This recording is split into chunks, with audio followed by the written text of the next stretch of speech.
Лондон базарында бағалар қандай екенін айтып берейін. Бұл жақта өздеріңіз байқап тұрғандай жеміс-жидектер, киім-кешектер сатылады. Тіпті париктерге дейін бар.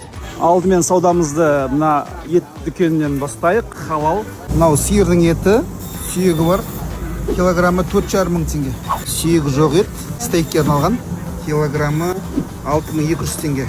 Көкөністер алуға келдік. Мына жерде мысалға кориандр.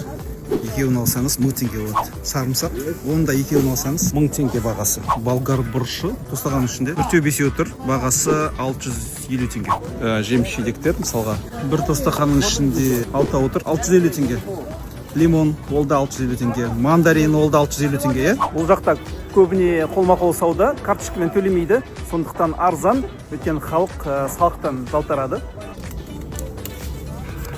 Бір тостақан 650 теңге, бір түйір 650 теңге, құлпынай 1000 теңге, бұл да 1000 теңге.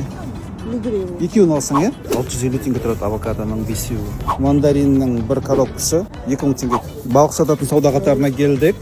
Неше түрлі теңіз жәндіктері бар. Бақашаяндар. Сибістің бағасы килограммы 6500 теңге. Өздері тазалап кесіп береді. Килограммы салмонның 8000 теңге. Менің балық құмар оқырмандарым айта жүріңіздер, қандай балықтар бізде бар ма, жоқ па? Қазақстанда баға қалай? Осындай баға ма?